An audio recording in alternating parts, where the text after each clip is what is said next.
क्या आपने कभी सोचा है कि एक साधारण गांव में पला बढ़ा लड़का जिसने आईआईटी से पढ़ाई की, फिर अमेरिका गया, लेकिन करोड़ों की नौकरी छोड़कर वापस भारत आया, वह एक ऐसी कंपनी बनाएगा जो माइक्रोसॉफ्ट और गूगल को टक्कर देगी?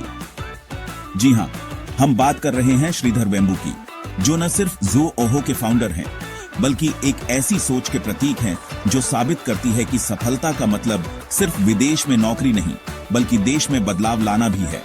तो चलिए इस वीडियो में जानते हैं ज़ोओहो की पूरी कहानी और वो मोटिवेशनल सफर जिसने श्रीधर वेम्बू को एक लीजेंड बना दिया। श्रीधर वेम्बू का जन्म 1968 में तमिलनाडु के एक छोटे से गांव तंजावुर में हुआ। उनके माता पिता मध्यम वर्गीय किसान थे, लेकिन वेम्बू बचपन से ही पढ़ाई में अव्वल थे। उनकी स्कूली शिक्षा गांव के सरकारी स्कूल में हुई, लेकिन उनकी काबिलियत इतनी जबरदस्त थी कि उन्होंने आईआईटी मद्रास में एडमिशन ले लिया। वहां से उन्होंने इलेक्ट्रिकल इंजीनियरिंग में डिग्री ली और फिर आगे की पढ़ाई के लिए प्रिंसटन यूनिवर्सिटी यूएसए चले गए।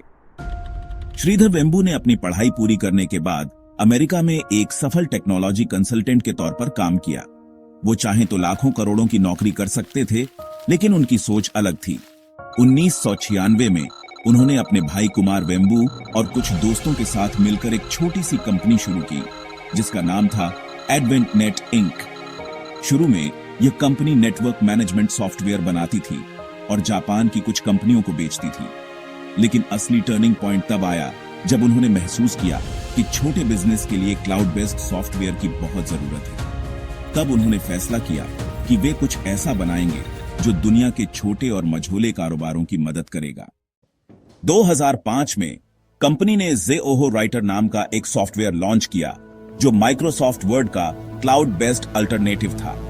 लोगों को यह इतना पसंद आया कि कंपनी ने पूरी तरह से cloud based SaaS software as a service model पर काम करने का फैसला किया।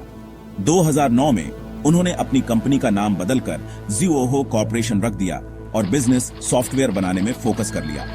फिर आया उनका सबसे बड़ा हिट प्रोडक्ट ज़ोओहो CRM, जिसने दुनिया भर में धूम मचा दी। आज ज़ोओहो के 50 से ज्यादा सॉफ्टवेयर प्रोडक्ट्स हैं, जो 180 से ज्यादा देशों में इस्तेमाल किए जाते हैं। इनके कुछ पॉपुलर प्रोडक्ट्स हैं ज़ोओहो CRM सेल्स और कस्टमर मैनेजमेंट के लिए, ज़ोओहो बुक्स अकाउंटिंग और finance, Zoho mail business email service, Zoho people HR management, Zoho one एक all in one business solution. सबसे खास बात, ज़ोओहो की वैल्यू आज $1.5 अरब यानी 12,500 करोड़ रुपए से ज्यादा है और ये पूरी तरह से बूटस्ट्रैप यानी बिना किसी बाहरी फंडिंग के ग्रो करने वाली कंपनी है।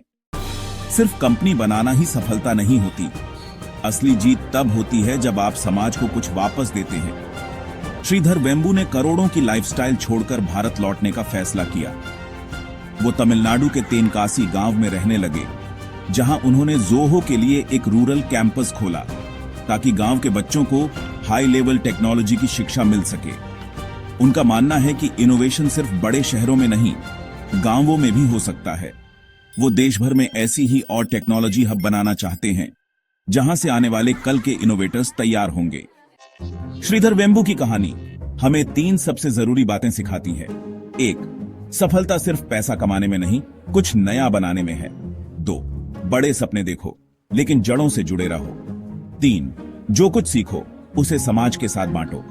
आज ज़ोओहो सिर्फ एक कंपनी नहीं, बल्कि एक मूवमेंट बन चुका है, जो दिखाता है कि भारत में ही वर्ल्ड क्लास टेक्नोलॉजी बनाई जा सकती है।